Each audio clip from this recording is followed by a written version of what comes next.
नमस्कार, super prime time में आपका स्वागत है। आपके साथ मैं हूं Sumera Khan. Super prime time में हम आपको दिखाएंगे देश दुनिया की हर बड़ी और अहम खबर, वर्ल्ड एक्सक्लूसिव और एक्सप्लोसिव न्यूज स्टोरीज, साथ ही वर्ल्ड ब्रेकिंग न्यूज और वॉर ब्रेकिंग न्यूज सीधे युद्ध के मैदान से। तो आज की सबसे बड़ी खबर आपको बता दें, उसके साथ शुरू करेंगे हम सुपर प्राइम टाइम। गाजा में 15 घंटे से नॉन स्टॉप बमबारी जारी है। दूसरे चरण में दक्षिण गाजा में भीषण बमबारी हुई है। अभी अभी खान यूनुस और बनी सुहेल में बमबारी की गई है। ये इस वक्त की बड़ी खबर। हमास की इजराइल पर रॉकेट वर्षा लगातार जारी है। सेडरोट पर अभी अभी हमास ने दागे हैं रॉकेट और सेडरोट में आज रात भर का आपातकाल भी घोषित कर दिया गया है।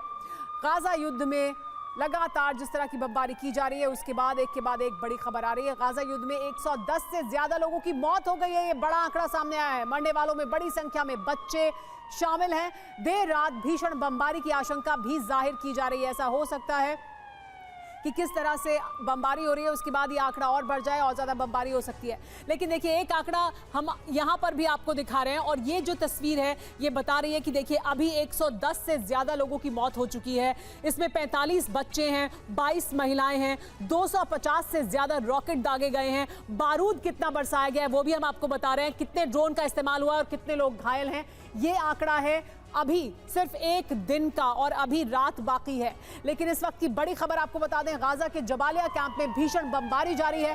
अब भी जारी है जबालिया पर बम वर्षा। जबालिया की अल सलाम इमारत पूरी तरह से ध्वस्त हो गई है, ये जानकारी मिल रही है। जबालिया के बाजार को सबसे ज्यादा नुकसान पहुंचा है। जबालिया में लगातार बम वर्षा हो रही है। देखिए किस तरह की तस्वीर। 48 दिन में जो विध्वंस नहीं हुआ वो ऐसी तस्वीर सिर्फ एक दिन में दिखाई दे रही है। जैसे ही सीज फायर टूटा उसके बाद से जो बमबारी का सिलसिला शुरू हुआ है, एक दिन में 110 से ज्यादा लोगों की मौत हो गई है। 1000 से ज्यादा लोग घायल हैं और जितना बारूद बरसाया गया है वो 48 दिन के दौरान भी बरसता नहीं देखा हमने।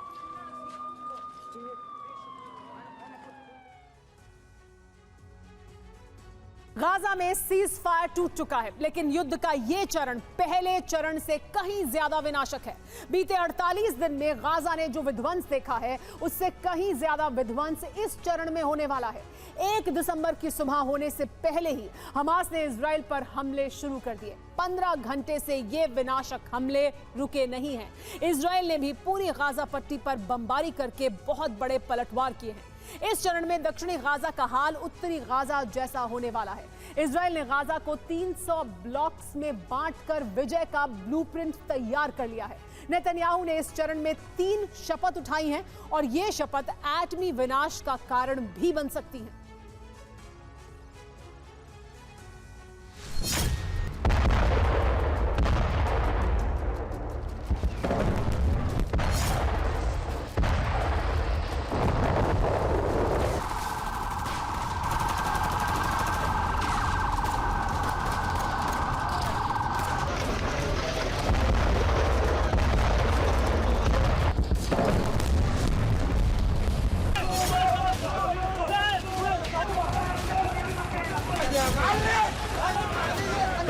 आशंकाएं सच हो गई।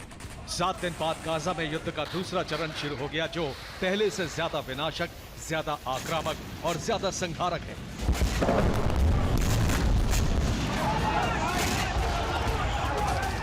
गाजा के लोगों की नींद इजरायली डिफेंस फोर्सेस की बमबारी और गोलीबारी से टूटी।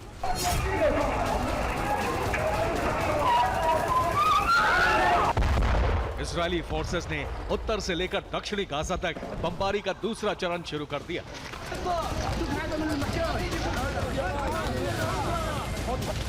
गाजा के आसमान पर धूल और धुएं का गुबार छा गया। गाजा की गलियों में डर फैल गया। लोग मदद के लिए शोर मचाने लगे।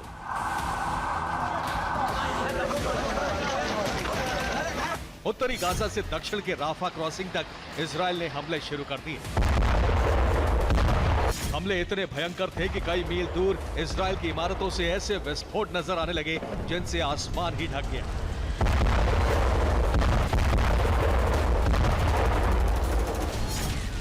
1 दिसंबर की सुबह ही गाजा में अफरा तफरी मच गई। आसमान में इतना धुआं छा गया कि सूरज की रोशनी धरती तक पहुंचनी बंद हो गई। इजराइल ने गाजा पर ड्रोन से भी हमले किए। ऊंची ऊंची इमारतों के शिखरों तक धूप की किरणें पहुंची थी और धूप की धरती तक पहुंचने से पहले ही गाजा में बमबारी से अंधकार छा गया। एक ही दिन की बमबारी ने संकेत दे दिए हैं कि इजराइल 48 दिन के विनाश के सभी रिकॉर्ड इस चरण में तोड़ने वाला है।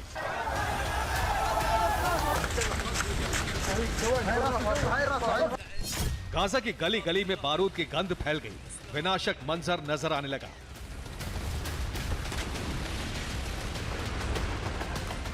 इजराइल के हमलों से विनाश का चक्र शुरू हो गया। सकरी गलियों में लोग चीखते चिल्लाते जान बचाने के लिए भागने लगे। गाजा का क्षितिज धुएं से भर गया। गलियां मलबे, घायलों और बचाने वालों के शोर से भर गई। अस्पताल जख्मी मरीजों से भरने लगे।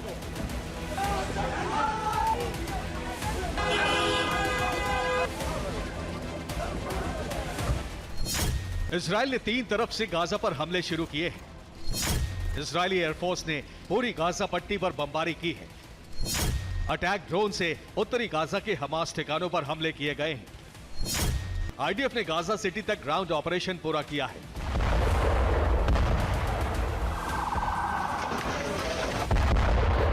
सात दिन से जारी सीजफायर के कायम रहने की उम्मीद थी, लेकिन 30 नवंबर की शाम को ही अंदेशा होने लगा था कि सीजफायर टिकने नहीं वाला है और 1 दिसंबर की सुबह होते ही सीजफायर टूट गया।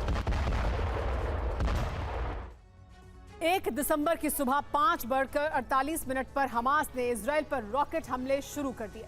सुबह 6:53 पर इजराइल पर दूसरी बार रॉकेट हमले शुरू हुए। 7:03 पर इजराइल ने भी हमास के विरुद्ध युद्ध की घोषणा कर दी। 7:07 पर उत्तरी गाजा में हमास और इजराइल की ग्राउंड फोर्सेस के बीच गोलीबारी शुरू हो गई। 9:18 पर हमास ने गाजा पट्टी से फिर एक बार रॉकेट हमले शुरू कर दिए। सुबह 10:23 पर दक्षिणी गाजा से हमास ने कई रॉकेट हमले किए इजरायली शहरों पर। सीज फायर टूटने का सबसे बड़ा कारण यह रहा कि 1 दिसंबर की सुबह 7 बजे तक हमास को बंधकों की लिस्ट इजराइल को सौंपनी थी, लेकिन लिस्ट सौंपने की बजाय हमास ने इजराइल पर रॉकेट हमले शुरू कर दिए।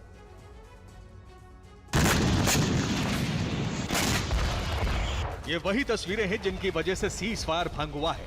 हमास ने 1 दिसंबर की सुबह होने से पहले ही गाजा पट्टी से एक साथ कई रॉकेट इजराइल के शहरों पर दागे।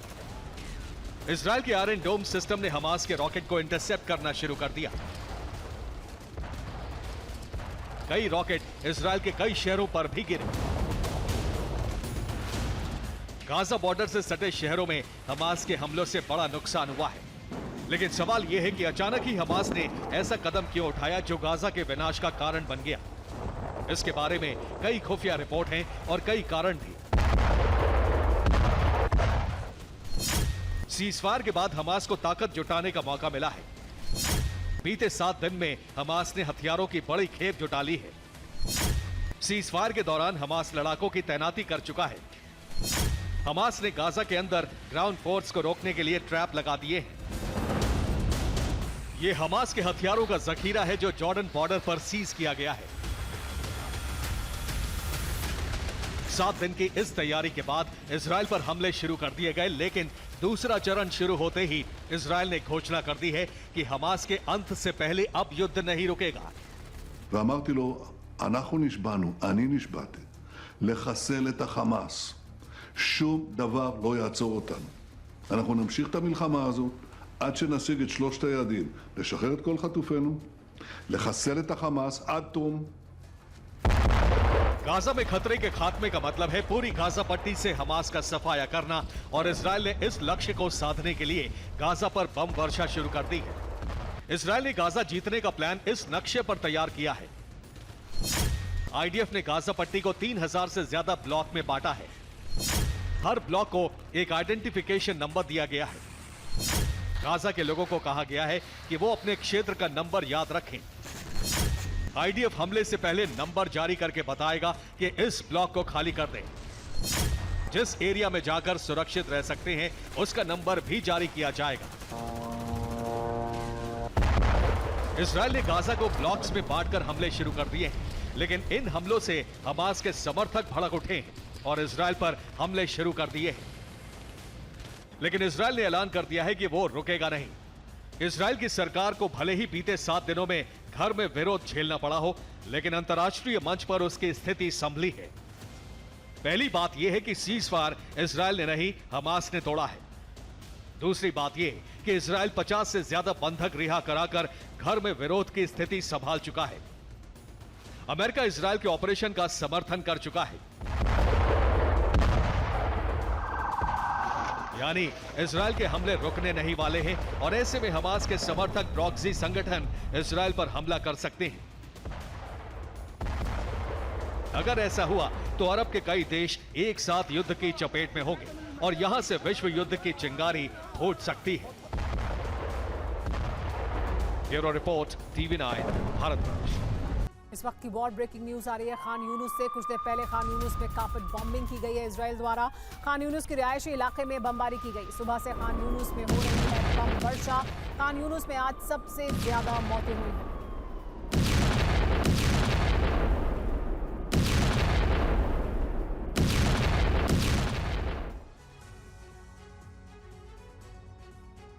युद्ध के मैदान से आज बहुत ही विस्फोटक ब्रेकिंग न्यूज सामने आई है। यह न्यूज एटमी विस्फोट से जुड़ी हुई है।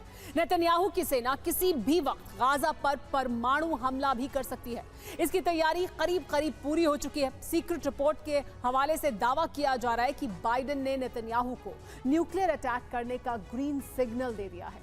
तो सवाल यही है कि क्या गाजा का एटमी अंत होने जा रहा है? अगर हां, तो आखिर इसकी वजह क्या है?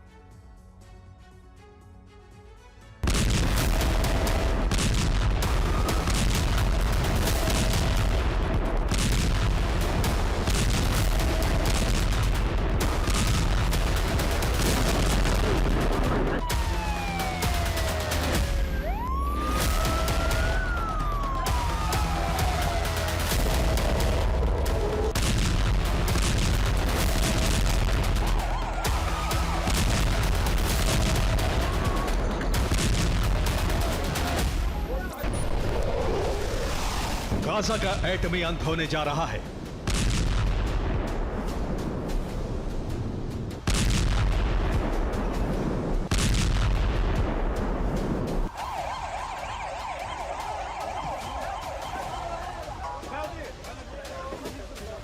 गाजा पट्टी की धरती पर परमाणु ब्लास्ट होने जा रहा है।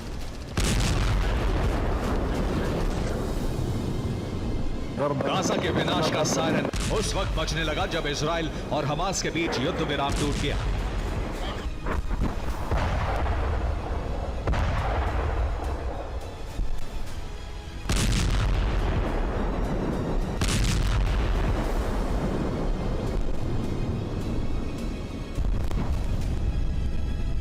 गाजा की तबाही का अलार्म उस समय सुनाई देने लगा जब इजराइल ने गाजा में दूसरे राउंड के हमले शुरू कर दिए।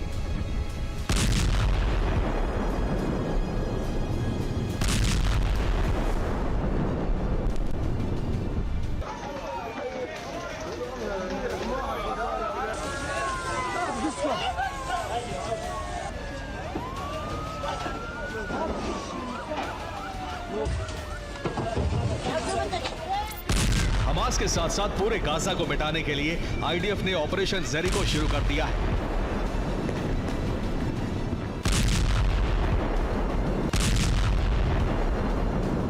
गाजा में एटमी बवंडर लाने का प्लान इजराइल के प्रधानमंत्री बेंजामिन नेतन्याहू और अमेरिका के राष्ट्रपति जो बाइडेन ने मिलकर तैयार किया था। नेतन्याहू और बाइडेन ने इस मिशन को ऑपरेशन जेरिको नाम दिया है और सीजफायर टूटने के साथ ही ऑपरेशन जेरिको एक बार फिर से एक्टिवेट हो गया।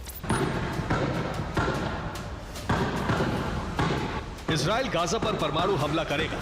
हमास के साथ ही गाजा का अंत एटमी धमाके से ही होगा।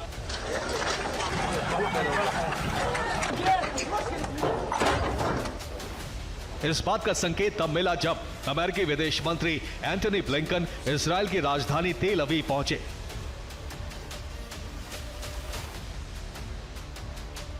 इजरायली वॉर कैबिनेट के साथ मीटिंग के दौरान ब्लिंकन ने जो कुछ कहा, उसी से युद्ध भूमि में परमाणु विनाश की दहशत फैल गई है।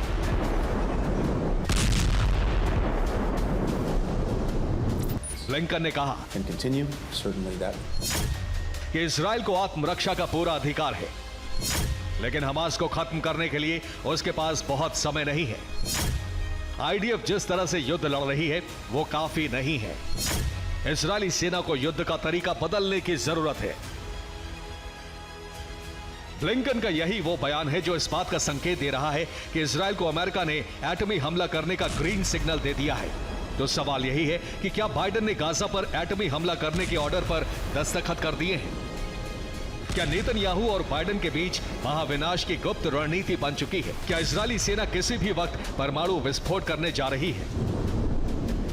दुनिया के टॉप डिफेंस एक्सपर्ट का मानना है कि मौजूदा हालात में बहुत ज्यादा संभावनाएं परमाणु विनाश की बढ़ गई हैं। इजरायल किसी भी वक्त न्यूक्लियर अटैक कर सकता है क्योंकि उसके पास वक्त बहुत कम है। इजरायली सेना एटमी अटैक कर सकती है, इसके पीछे एक नहीं बल्कि कई वजह हैं। पहला, लंबा खिंचता युद्ध। दूसरा, गाजा में नरसंहार। तीसरा, अमेरिका पर अरब देशों का दबाव। चौथा, इजरायल पर अमेरिका का दबाव। पांचवा, इजरायल के खिलाफ ग्लोबल आक्रोश। यही बात ब्लिंकन ने भी कही है कि इजरायल के पास वक्त बहुत कम है, उसे युद्ध का तरीका बदलना होगा। तो सवाल यह है कि क्या नया तरीका एटमी हमला होगा? अगर गाजा पर परमाणु विस्फोट हुआ तो क्या होगा?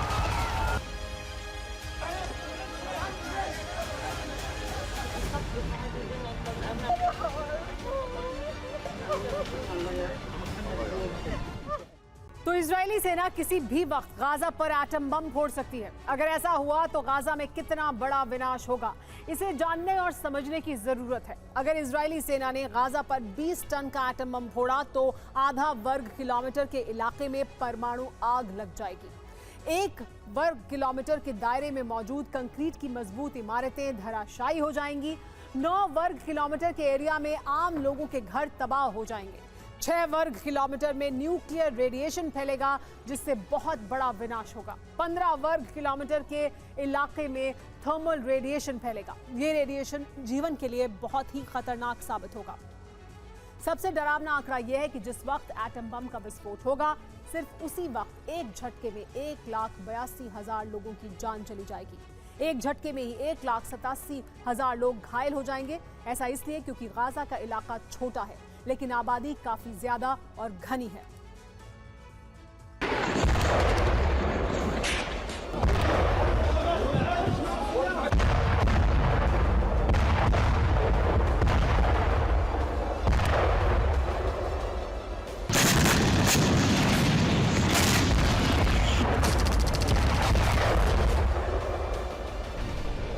एक परमाणु बम गिरा तो गाजा का नामो निशान मिट जाएगा।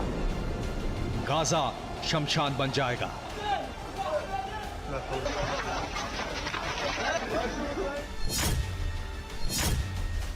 Stockholm International Peace Research Institute यानी सिप्री की रिपोर्ट के मुताबिक इजरायल के पास करीब 300 एटम बम है। नेतन्याहू सेना इन्हीं एटम बमों का इस्तेमाल कर सकती है।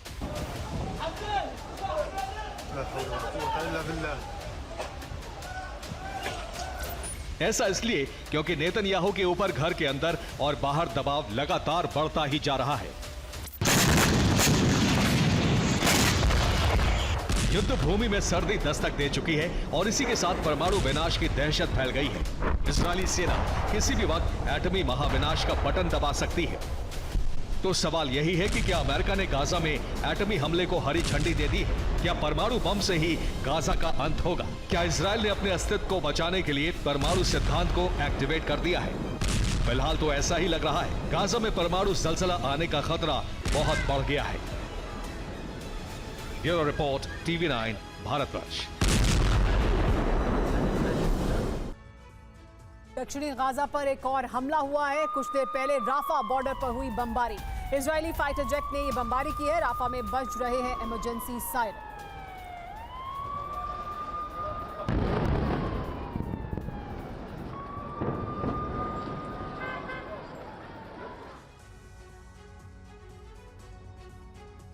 फाइटर जेट हैंगर से बाहर आ चुके हैं। हथियार डिपो खुल चुका है और ताबड़तोड़ हमले का सिलसिला शुरू हो चुका है।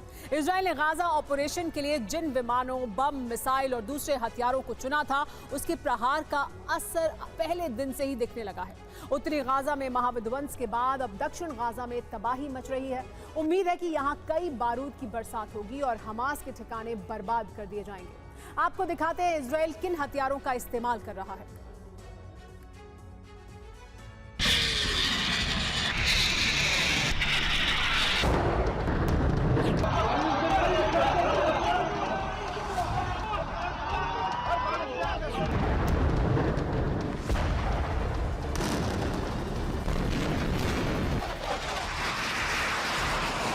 आसमान में इजराइल के फाइटर जेट की कड़कड़ाहट और गाजा की जमीन फिर धुआं-धुआं।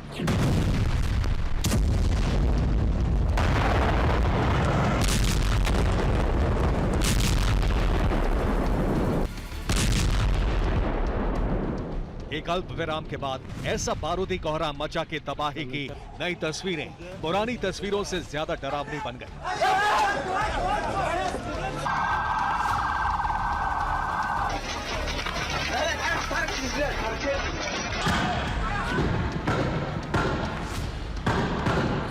इजराइल ने जैसा कहा था वैसा ही हो रहा है। बस फर्क सिर्फ इतना है कि इस बार इजराइल के फाइटर जेट्स की उड़ान दक्षिण गाजा की ओर है।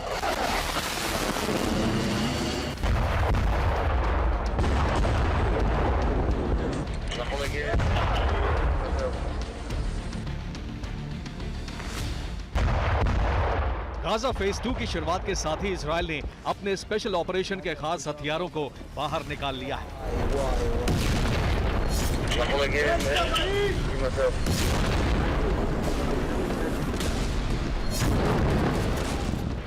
पहले दिन पहले टारगेट पर प्रहार किया गया।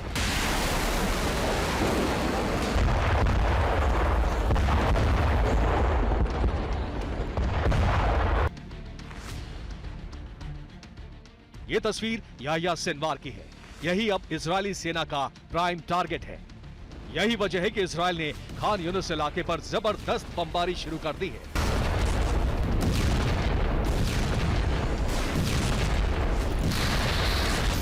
खान यूनिस याह्या सिनवार का सबसे बड़ा गढ़ है। यहाँ याह्या के घर के साथ उसके कई ठिकाने हैं। याह्या ने यहाँ ट्रेनिंग सेंटर और हथियार गोदाम बनाया हुआ है। खान यूनिस की कई इमारतों में हमास के अड्डे हैं।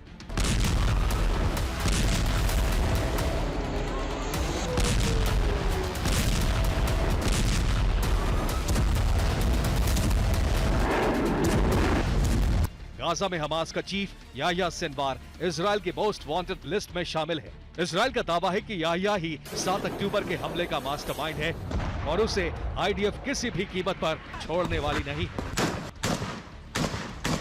यही वजह है कि दूसरे फेज की शुरुआत से ही इजरायली सेना ने खान यूनिस को घेरना शुरू कर दिया है।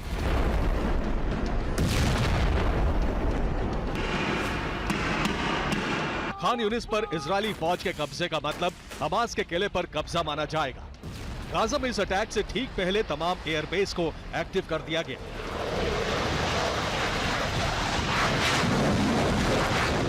हमास जिन हथियारों और विमानों का इस्तेमाल करने वाला है उसके बारे में आपको बताते हैं। इजरायल के एयरबेस से KF-IR फाइटर जेट ने उड़ान भरी। F-16 fighting falcon fighter jet भी गाजा पर बमबारी कर रहा है। F-15 strike eagle fighter jet से भी इजराइल ने हमला शुरू कर दिया है। इजराइल की हवाई ताकत ये 3 योद्धा किसी भी जगह तूफानी हमला करने में सक्षम है। इसके अलावा गाजा में भेजे गए टैंकों के काफिले और आर्टिलरी से भी गोलाबारी शुरू कर दी गई। गाजा के मध्य में मौजूद इजरायली आर्मी को खान यूनिस को घेरने की जिम्मेदारी दी गई है। इजरायल की आर्मी गाजा में मरकावा टैंक से लैस है। ये anti tank guided missile Lahat launch कर सकता है। एक मोर्टार लॉन्चर, एक इंटरनल मोर्टार लॉन्चर और 12 स्मोक ग्रेनेड लॉन्चर लगा होता है।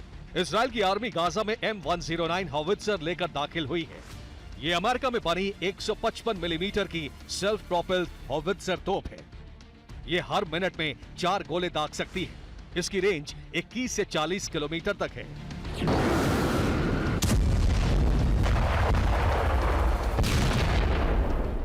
शुरुआत हो चुकी है। खान यूनिस की तस्वीरों को देखकर आपको अंदाजा हो रहा होगा कि इजराइल नॉर्थ गाजा की तरह ही इस इलाके को भी कुछ दिनों में खंडहर में तब्दील करने वाला है। याहिया सिनवार के अलावा मोहम्मद दाइफ, इस्माइल हानिया, महमूद अल जहर जैसे टॉप लीडर्स को भी इजराइल की सेना तलाश कर खत्म करने में जुट गई है। इजराइल की सेना को शक है कि सीज फायर के दौरान हमास के तमाम बड़े लीडर दक्षिण गाजा में जाकर छिप गए हैं। अब खुफिया जानकारी के आधार पर इजराइल ने दक्षिण गाजा के उन इलाकों पर हमले शुरू किए हैं जहां हमास ने ठिकाने बनाए हैं।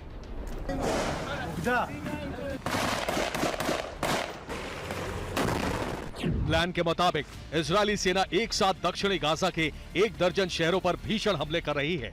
अल करारा से लेकर बानी सुहेला, अबासान अल जदीदा, अबासान अल कबीरा, खुजा, अल बयूक, खिरबत अल अदास, राफा, ताल अस सुल्तान से खान यूनिस तक भीषण हमले हो रहे हैं। इसी इलाके में हमास के बेस और लीडरशिप मौजूद है। इसे खत्म करने का प्लान है। खान यूनिस को इजराइल हमास की गतिविधियों का केंद्र मानता है। इजराइल अब जमीन के नीचे मौजूद ठिकानों को तबाह करने के लिए बंकर बस्टर बम का भी इस्तेमाल कर सकता है। इजराइल के पास अमेरिकी GBU-72 बम है। ये हवा से जमीन के अंदर मौजूद किसी भी तहखाने या बंकर को नष्ट करने में सक्षम है।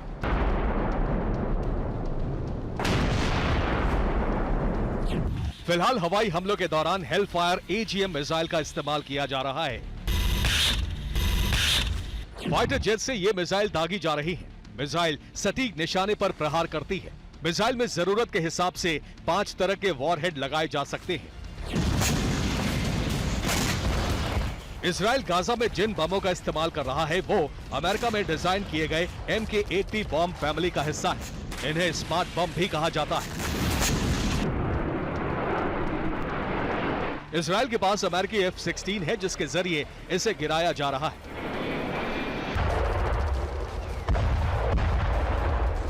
इजराइल के युद्ध मंत्री योआब गैलेंट के बयान के हवाले से छपी एक रिपोर्ट के मुताबिक नवंबर की शुरुआत में गाजा सिटी पर 10,000 से ज्यादा बम गिराए गए हैं।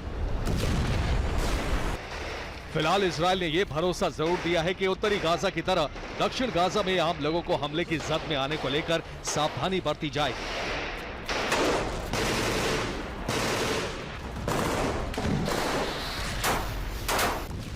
लेकिन हमले के पहले किसी इलाके को खाली कराने का ऐलान हमास के लिए भी चेतावनी होगी। ऐसे में माना जा रहा है कि इजराइल की बमबारी से दक्षिण में भी उत्तर गाजा की तरफ विनाश होगा और उसकी तस्दीक कर रही हैं ये तस्वीरें।